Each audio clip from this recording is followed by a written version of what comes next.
Ayan, nagpaksiw ako ng mackerel na binili ko sa Manila Oriental Market. Isang buong mackerel, 199 nag-sale. 19 used to be 399 a pound, naging 199 a pound. Bumili ako ng isang piraso na medium size, pinahiwa at pinalinis ko, tatlong hiwa.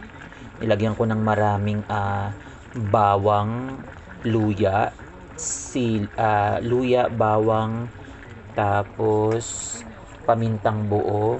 Nilagyan ko rin siya ng shallots, yung pulang sibuyas. Tapos suka, walang halong tubig yan, suka lang. Pagkatapos spicy vinegar, yung nakababad na ito ayan, yung ginawa kong suka. Ayan, yan ang ginamit ko, maraming labuyo at bawang at paminta yan. Tapos, nilagyan ko yan ng pamintang buo at saka pamintang durog. And then, nilagyan ko ng talong at binuhusan ko ng nito. Nilagyan ko ng 100% Italian extra virgin olive oil. Ganyan kami magpaksiw sa Pilipinas eh. Ang bango. OMG, ang bango ng luya. At saka tinan mo yung sabaw, medyo thicker na kasi dahil sa luya. Ang bango talaga, grabe. Yep. Sayang walang ampalaya. Masarap din lagi ng ampalaya yan.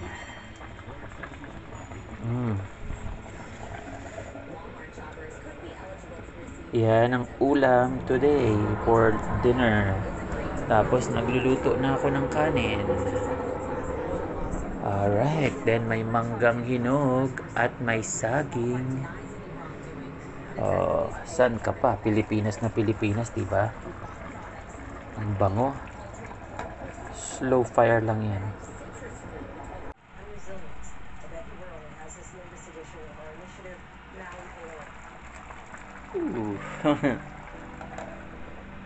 Damang-dama mo yung yung spiciness ng suka nung gumanon yung smoke. Yung amoy niya, sarap. Ayan. It's done. Luto na ang ating mackerel. Ooh. Look at that. Lost his home in the fire. Back on Maui, it's the night before the trip, and the nerves are running high. What's your worry for a rebuilt home? I worry that there's going to be no housing for the residents before the fire. I feel like a lot of situations where this happens, it turns into a big and I just don't want that to happen. Ang bango. At kita mo yung fish oil at saka yung extra virgin olive oil. Sarap. I'm not entirely sure actually. That's the reason why I'm going to Japan. Bumili rin ako nitong sour soup candy. Ayan sour soup candy by Twin Rabbit. $1.99. Titikman natin kung talagang lasang guyaba Tignan natin kung talagang lasang guyaba o baka mamaya sana wag naman lasang asukal lang.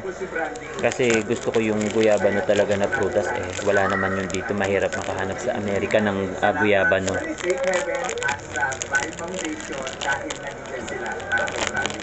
Maraming salamat. Alam mo, natutuwa po talaga ako dahil isa itong kabutihan na ating nagawa. Ang madalas ko nga akong sinasabi, gumawa tayo ng kabutihan sa kapwa. At nasa bibig ko ang sobrang guyaba Oh wow. Guyaba wow. It's really good.